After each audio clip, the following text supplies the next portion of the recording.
तो नियुक्तियों पर राजनीति क्यों, आज इस बड़े सवाल के साथ हम 7 PM न्यूज लाइव की शुरुआत कर रहे हैं। नमस्कार, आपके साथ मैं हूं लावनी श्रीवास्तव। कुल मिलाकर नियुक्ति पर राजनीति हमारे देश का इतिहास रहा है और वही इतिहास एक बार फिर से दोहर रहा है। दरअसल 31 दिसंबर को वर्तमान सेना प्रमुख दलबीर सिंह सुहार रिटायर होने वाले हैं और रिटायरमेंट के बाद जो नया चेहरा इस देश के सेना प्रमुख के रूप में कमान संभालेगा वो होगा लेफ्टिनेंट जनरल विपिन रावत का। लेकिन जैसे ही विपिन रावत के नाम की घोषणा की गई है, इस देश की राजनीति सरगर्म हो गई है और सेना की नियुक्ति में भी राजनीति शुरू हो चुकी है। कांग्रेस और वाम दलों की तरफ से एक बड़ा आरोप लगाया गया सरकार पर। इनका आरोप है कि सरकार ने पहले से 2 वरिष्ठ अधिकारियों को उनकी वरिष्ठता को दरकिनार करते हुए लेफ्टिनेंट जनरल विपिन रावत के नाम को चुना, जो गलत है। लेकिन सवाल यहां पर बड़ा यह है कि नियुक्तियों में क्या राजनीति जायज है, और वो भी तब जब नियुक्तियां सेना प्रमुख की हो रही हो। सेना प्रमुख की नियुक्ति क्या वरिष्ठता के आधार पर होनी चाहिए या इसका मापदंड योग्यता होनी चाहिए? इसी मसले पर कुछ खास पहलुओं को आपके बीच रखने की कोशिश करेंगे, कुछ खास जानकारियां भी लेंगे। लेकिन उससे पहले इस रिपोर्ट पर एक नजर।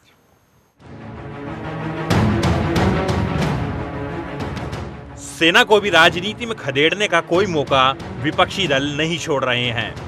दुनिया की दूसरी सबसे बड़ी भारतीय सेना के प्रमुख की नियुक्ति पर कांग्रेस और वाम दलों ने सवाल उठाने शुरू कर दिए हैं। भारतीय सेना में योग्यता के आधार पर जिम्मेदारी का बंटवारा किया जाता है, लेकिन राजनीतिक पार्टियों को सेना में भी राजनीति दिखनी शुरू हो गई है। लेफ्टिनेंट जनरल विपिन रावत की नई सेना प्रमुख के तौर पर नियुक्ति को लेकर विवाद शुरू हो गया है। कांग्रेस और वाम दलों ने सरकार द्वारा 2 अन्य वरिष्ठ अधिकारियों को छोड़कर रावत को चुने जाने को लेकर सवाल उठाए हैं। कांग्रेस के प्रवक्ता मनीष तिवारी ने कहा कि प्रधानमंत्री जी, आपने और आपकी कैबिनेट कमेटी ऑन सिक्योरिटी ने किन कारणों से जो 3 आला जर्नैल हैं, lieutenant general Praveen Bakshi, lieutenant general Mohammad Ali Harees और लेफ्टिनेंट जनरल BS नेगी, उनको क्यों सुपरसीड किया? हम किसी व्यक्ति के ऊपर कोई हस्तक्षेप नहीं कर रहे हैं। जनरल रावत जिनको बनाया गया उनमें सब खूबियां हो सकती हैं। हर संस्था की एक अपनी मर्यादा होती है, अपनी परंपरा होती है, और फौज की यह मर्यादा सिर्फ भारत में नहीं पर पूरे विश्व भर में यह है कि जो सीनियरिटी है उस सीनियरिटी के प्रिंसिपल का पालन किया जाता है। कांग्रेस ने मोदी सरकार पर हमला करते हुए पूछा है कि आखिर उनकी हर नियुक्ति विवादों से भरी क्यों होती है। मनीष तिवारी ने कहा कि हर संस्थान के काम करने का अपना तरीका होता है। अधिकारियों की वरिष्ठता और वरिष्ठता के आधार पर काम करने का बंटवारा होता है। दुनिया में हर जगह ऐसे ही काम होता है। मतलब साफ, विपिन रावत की नियुक्ति गलत है। नए सेना प्रमुख की नियुक्ति पर सवाल उठाते हुए CPI नेता डी राजा ने कहा कि ये दुर्भाग्यपूर्ण है कि सेना, CVC एवं अन्य उच्च पदों पर हुई नियुक्तियों को लेकर विवाद हो रहा है। बीजेपी ने इस पर पलटवार करते हुए कहा कि राजनीतिक दलों द्वारा नए सेना प्रमुख की नियुक्ति पर सवाल करना देशभक्ति नहीं है। देखो, डिफेंस सेक्टर ऐसा है, या आर्मी चीफ, चाहे नौदल हो, नेवी हो, एयर चीफ हो या आर्मी चीफ हो, उस बारे में पॉलिटिक्स और कंट्रोवर्सी करना ठीक नहीं है। चर्चा नहीं होनी चाहिए उसके ऊपर। सरकार को लगा कि ये सेनापति ठीक है तो ठीक है। इस प्रकार की घटनाएं कांग्रेस कार्यकाल में भी हुई है। जो क्वेश्चन अब खड़ा किया है नए आर्मी चीफ के बारे में, अगर इतिहास देखे 50-60 साल का, तो पहले भी ऐसा हुआ है ना। तो मैं ज्यादा बात नहीं करना चाहता हूं। जो नए आर्मी चीफ है वो अपनी कमान संभाल लेंगे।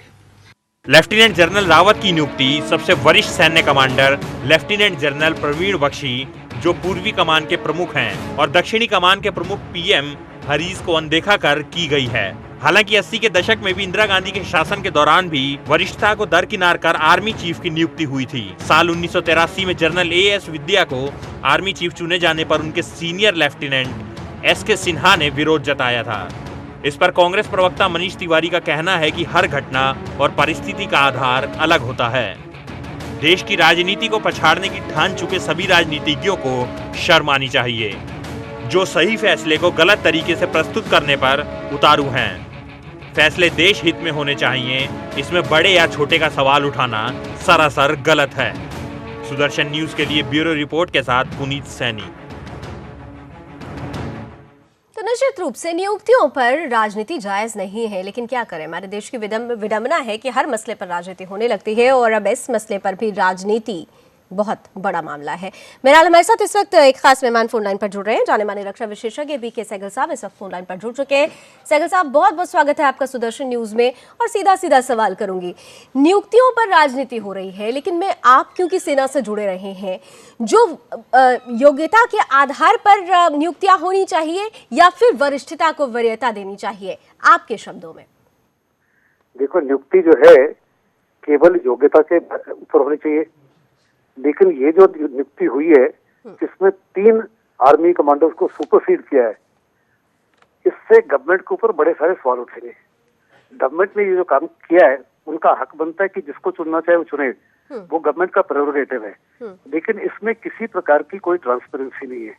कोई भी गवर्नमेंट ने रीजन नहीं बताए कि इनको क्यों चुना गया बाकियों को छोड़ के। ये कहा कि ये आज के माहौल को निगाह में रखते हुए ये शायद बाकियों से ज्यादा कॉम्पिटेंट हैं, ये स्टेटमेंट गलत है। जितने भी हमारे साथ के साथ आर्मी कमांडर्स हैं वो इक्वली प्रोफेशनल हैं, इक्वली कॉम्पिटेंट हैं और सारे के सारे आज की स्थिति को हैंडल करने में इक्वली केपेबल हैं। उसके बावजूद इनकी नियुक्ति की जाना तीन सीनियर्स के ऊपर कुछ और चीज को दर्शाता है। मेरे को लगता है कि जो आर्मी चीफ हमारे जनरल बख्शी हैं, जैसे ही जब वो नियुक्त हुए थे आर्मी कमांडर ईस्टर्न आर्मी, उसी समय कहा जा रहा था हिंदुस्तान की फौज के अंदर थ्रू आउट, मैं खुद फौज के साथ 37 साल रहा हूँ, केवल देश प्रेमी हूँ, देशभक्त हूँ और फौज के हर कार्रवाई को जानता हूँ। उसी समय सवाल उठने शुरू हुए थे कि गवर्नमेंट की और ब्यूरोक्रेसी की मुसीबतें शुरू हुई हैं, क्योंकि जनरल बख्शी बड़े स्ट्रांग हैं, बड़े प्रोफेशनल हैं, बड़े कॉम्पिटेंट हैं, इनकी प्रोफेशनल स्टैंडिंग और रेपुटेशन बड़ी ऊंची है।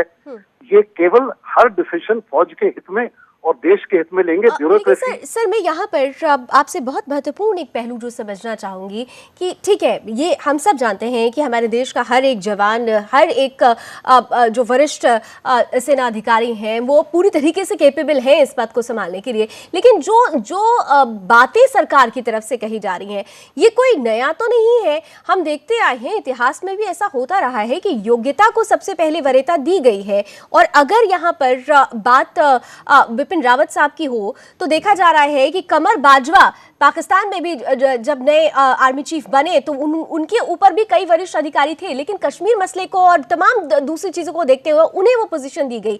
कहीं ऐसा तो नहीं है कि पाकिस्तान इस वक्त हमारे लिए सबसे बड़ा जो खतरा है और पाकिस्तान को सीधा सीधा सबक सिखाने के लिए नई नई स्ट्रैटेजी जो तैयार की जा रही है उसे देखते हुए इस नाम को आगे किया गया हो? क्या आप इस बात से इत्तेफाक रखते हैं?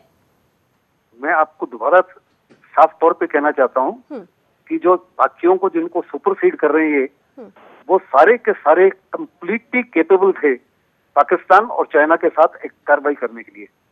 ये कहा जाना कि आज के माहौल को देखते हुए और इंक्रीजिंग थ्रेट फ्रॉम चाइना और पाकिस्तान, इसको निगाह में रखते हुए ये बाकियों से ज्यादा केपेबल थे, ये बाकियों से ज्यादा कॉम्पिटेंट थे, मैं इससे कतई सहमत नहीं हूँ।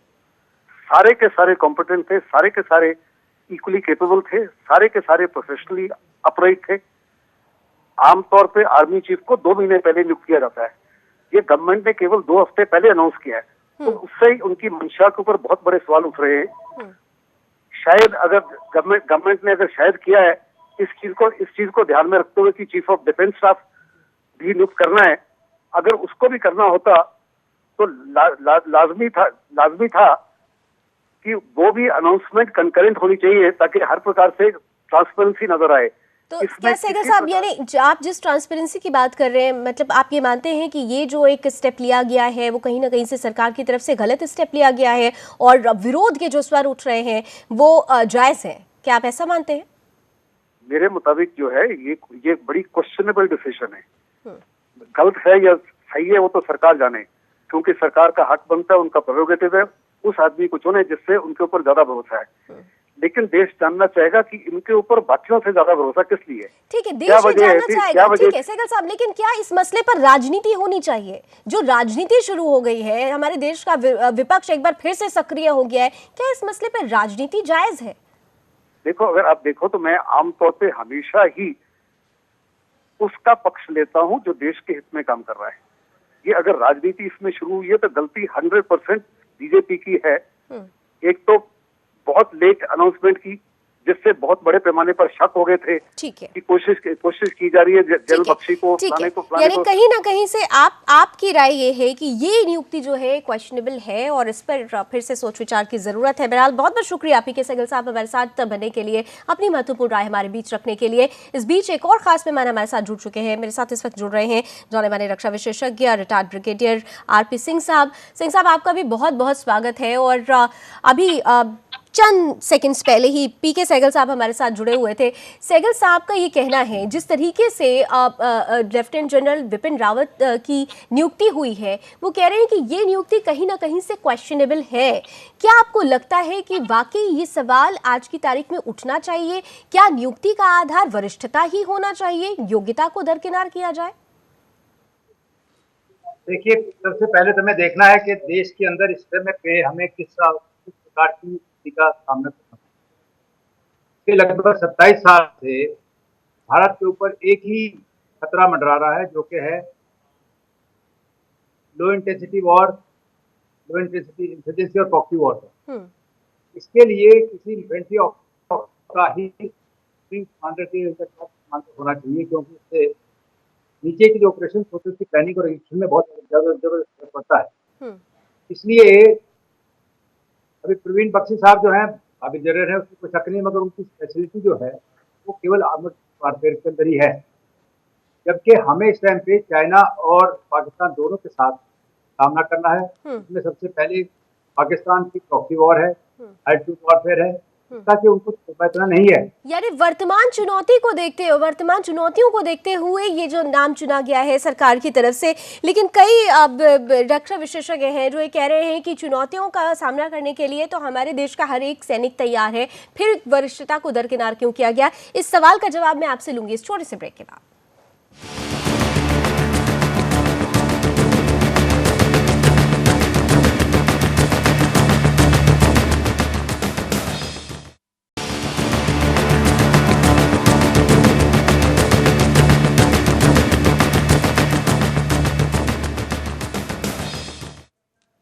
तो खासतौर से हम बात कर रहे हैं कि नए आर्मी चीफ के नाम की घोषणा के साथ ही देश में राजनीति गर्मा गई है। नियुक्ति का आधार वरिष्ठता बताया जा रहा है और योग्यता को दरकिनार किया जा रहा है। कितना सही है ये और कितना गलत? आज इसी मसले को लेकर हम आपके बीच है। हमारे साथ जाने माने रक्षा विशेषज्ञ आरपी सिंह जी लगातार बने हुए। सिंह साहब, ब्रेक से पहले जो मेरा सवाल मैंने ब्रेक पर छोड़ा था कि बहुत सारे रक्षा विशेषज्ञ हैं, उनका ये कहना है कि जो हवाला दिया जा रहा है सरकार की तरफ से कि वर्तमान चुनौतियों को सबसे ज्यादा बेहतर समझते हैं विपिन रावत, वर्तमान चुनौतियों को किस तरीके से निपटारा करना है उसको ज्यादा बेहतर तरीके से समझते हैं विपिन रावत, और यही वजह है कि उन्हें चुना गया है। क्या आप इस बात से इत्तेफाक रखते हैं कि जो दो वरिष्ठ नाम बताए जा रहे हैं, वो प्रवीण बख्शी जी का हो या दूसरा जो नाम हो, वो ज्यादा, उनसे कहीं ज्यादा बेहतर है विपिन रावत? नहीं, बेहतर होने की बात नहीं है। दरअसल बात यह है कि स्पेशलिटी किसमें है। अब आप आर्मर्ड वारफेयर में लेंगे तो शायद मेरे ख्याल से प्रवीण बख्शी जी का नंबर उनसे पहले आएगा। इस समय पे हमें आर्मर्ड वारफेयर की जरूरत नहीं है, प्लेन वारफेयर की जरूरत नहीं है। हमें आवश्यकता है इंसर्जेंसी को काउंटर करना, टेररिज्म को काउंटर करना, पाकिस्तान को उसी की भाषा में जवाब देना और चाइना के साथ रखना, जिसमें कि इनका तीनों एरिया में बहुत ही काफी तजुर्बा है। उसका हमें फायदा उठाना चाहिए। उसमें कोई डिस्क्वालिफिकेशन नहीं है। कोई स्पेशल क्वालिफिकेशन का मतलब नहीं कि वो अनक्वालिफाइड हैं या नहीं। जो लेफ्टिनेंट जनरल बना, तो फिर ऐसे में कांग्रेस और वाम दल जो क्वेश्चन उठा रहे हैं वो कितना जायज है सर? वो सिर्फ राजनीति करने के लिए और चीजों को भ्रम में डालने के लिए, भटकाने के लिए सिर्फ ऐसा हो रहा है, या वाकई उनका क्वेश्चन उठाया जाना कहीं ना कहीं से सरकार के लिए मुसीबत खड़ा कर सकता है? ये बहुत ही दुर्भाग्यपूर्ण बात है कि ऐसे समय पर ऐसे डेलिकेट क्वेश्चन उठाए जा रहे हैं जो कि सेना से कंसर्न है। सेना में किसी ऐसा दखलंदाजी नहीं करना चाहिए। उनका ये फर्ज बनता है कि उसमें बिल्कुल भी किसी प्रकार की इंटरफेरेंस ना करें, क्योंकि जो सेना ने किया, जो सरकार ने किया, उसने कुछ सोच समझ के किया है। मिसाल के तौर पर 1973 की बात करो, 1972 की 71 की वॉर के बाद जब PS भगत को नहीं बनाया गया, उनकी जगह जनरल बबूर को बनाया गया था, तो लोगों में बहुत गुस्सा था क्योंकि वो ज्यादा क्वालिफाइड थे। उस टाइम पे पॉलिटिक्स वाकई हुई थी। इसी प्रकार से जिस टाइम पे एस के सिन्हा की जगह विपिन वैद्य को बनाया गया, विपिन वैद्य थोड़ा उनका अच्छा नहीं था इतना, और कंपेरेटिवली इतने बोल्ड लीडर नहीं थे जितने के जनरल एस के सिन्हा थे। उस टाइम पे तो पॉलिटिक्स हुई। और कांग्रेस को ये लगता है कि कांग्रेस सोचती है कि इसी प्रकार से पॉलिटिक्स में भी कुछ है, ये गलत, ऐसा नहीं होना चाहिए। मेरे ख्याल से जो कुछ हुआ है बिल्कुल सही हुआ है। हमारी जो एनवायरमेंटल है, स्ट्रेटेजिक एनवायरमेंट। ठीक है सर, तो ऐसे में एक और सवाल बहुत महत्वपूर्ण हो जाता है कि ठीक है, कांग्रेस और जो वामदल है, वो ऑपोजिशन जो है वो इस मसले पर राजनीति कर रहा है, लेकिन क्या इस राजनीति का असर सेना पर पड़ेगा? क्योंकि नाम आते ही जिस तरह से राजनीति सरगर्म हुई है, क्या सेना में जो एकजुटता है, क्या उस पर इस तरीके की राजनीति का असर पड़ता है? नहीं, देखिए, जब भी कोई गलत बात होती है उसका असर किस प्रकार से पड़ता है, मैं ये नहीं कह सकता उसके मोराल पे असर पड़ेगा या क्या पड़ेगा, मगर ये इससे अलग रहना राजनीति को अच्छा लगता है। अगर वो चाहे तो बाहर से तो आपस में तो व्यवहार कर सकते हैं, मगर इस प्रकार से बातें उठाना, मीडिया में आना, स्कोर करना, ये अपोजिशन का काम नहीं है। सेना के मामले में उनको इंटरफेयर नहीं करना चाहिए किसी प्रकार से। और जो कुछ हुआ है मेरे ख्याल से बिल्कुल सही हुआ है, सोच समझ के हुआ है। हम सभी ऑफिसर जो है यहाँ पे सहगल साहब थे, और मैं भी जानता हूँ कि मैं भी इन लोगों को जानता हूँ, काबिल ऑफिसर, सभी काबिल ऑफिसर हैं, मगर इस टाइम पे हमने देखा स्पेशलिटी कितनी है। इस बड़ी राजनीति के बाद कितनी बड़ी चुनौती होने वाली है, सामने आने वाली है विपिन रावत जी के? चुनौतियां तो बड़े प्रकार की होने वाली हैं। देखिए, डिपेंड करता है कि किस प्रकार से मूव होता है हमारे नॉर्थ में और वेस्ट में, उसके मुताबिक उनको जवाब देना पड़ेगा। चुनौतियां तो सभी जनरल्स के सामने होती हैं, चीफ के सामने, हरेक के सामने कोई ना कोई चुनौती होती है। इस टाइम पे चुनौती भिन्न प्रकार की है, और उसमें मेरे ख्याल से विपिन रावत जो है बिल्कुल ही सक्षम है उसको टैकल करने के लिए, तो ऐसी समस्या नहीं है। एक जो इस नियुक्ति के पीछे क्या एक वजह ये भी हो सकती है, अब जिस तरीके से अब पाकिस्तान में नए आर्मी चीफ बने हैं, बाजवा की हम बात अगर करें, जनरल बाजवा की बात करें, तो जनरल बाजवा और लेफ्टिनेंट जनरल विपिन रावत दोनों ही कांगो में शांति दूत के तौर पर, यूएन के शांति दूत के तौर पर एक बार काम कर चुके हैं। साथ ही साथ कश्मीर के मसले पर कई बार दोनों का आमना सामना हुआ है। कहीं ये एक वजह, ये महत्वपूर्ण वजह तो नहीं हो सकती है रावत जी के नाम को चुनने के पीछे? नहीं, चीफ का जब सिलेक्शन होता है जी, उसमें पे कोई एक फैक्टर मैंने नहीं करता है, ओवरऑल देखा जाता है कि क्या स्थिति है, किस प्रकार से सारे पॉइंट्स वेट किए जाते हैं, और तब बहुत ही सोच समझ के डेलिब्रेट डिसीजन लिया जाता है।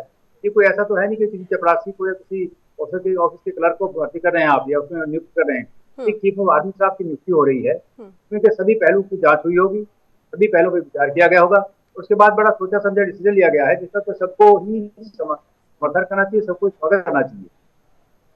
तो ऐसे में जो अब सवाल उठ रहा है, कांग्रेस उठा रही है, वामदल उठा रही है, सरकार की तरफ से क्या स्टेप, फिर क्या एक्शन लिया जाना चाहिए? सरकार की तरफ से किस तरीके से इस राजनीति को बंद करवाना चाहिए? देखिए, मैं तो इसकी तू मैं पढ़ने के सिवाय और कुछ नहीं हो सकता यहाँ पे। उधर से जवाब देंगे उतनी ही गंदगी, और क्योंकि विपक्ष ये कहता है, क्योंकि विपक्ष ये कह रहा है सर कि जितनी भी शीर्षस्थ जो नियुक्तियां हो रही हैं वो उस सब पर वो सवाल उठा रहा है। बात सिर्फ सेना प्रमुख की नहीं है, उन्होंने तो तमाम जो वरिष्ठ नियुक्तियां हुई हैं, सीबीआई निदेशक को लेकर भी वो क्वेश्चन उठा रहे हैं, सीवीसी को लेकर भी क्वेश्चन उठा रहे हैं, कहते हैं कि वरिष्ठ जो नियुक्तियां हो रही हैं वो गलत हो रही हैं। तो ये देखिए, ये तो बहुत ही गिरी हुई राजनीति की बात है। जहाँ तक ब्यूरोक्रेट्स हैं या आर्मी के ऑफिसर्स हैं, सीनियर ऑफिसर्स, रहना चाहिए। जो सरकार कर रही है अपने सोच समझ के कर रही है, उन्होंने अपना शासन चलाना है, उन्होंने अपना काम करना है देश का, उन्होंने इसके ऊपर जिम्मेवारी दी गई 5 साल के लिए। 5 साल के बाद अगर दूसरी पार्टी आती है तो वो अपना काम करे। यानी कुल मिलाकर नियुक्तियों का आधार वरिष्ठता नहीं, योग्यता होना चाहिए। योग्य व्यक्ति जो चुनौतियों को समझता हो और उन चुनौतियों पर पार पा सके, इस तरीके से नियुक्तियों का आधार बनाया जाना चाहिए, और ऐसा ही कुछ हो रहा है। और देश में अगर राजनीति हो रही है विपक्ष की तरफ से, तो वाकई एक बड़ी विडंबना है देश की। बहुत बहुत शुक्रिया आरपी सिंह साहब हमारे साथ जुड़ने के लिए, हमारे बीच अपनी महत्वपूर्ण राय रखने के लिए। तो कुल मिलाकर नियुक्ति पर राजनीति हो रही है, ये राजनीति कहां जाकर रुकेगी अब ये देखना दिलचस्प होगा। अभी बस इतना ही। देश दुनिया की तमाम खबरों के लिए आप जुड़े रहिए सुदर्शन न्यूज के साथ। जय।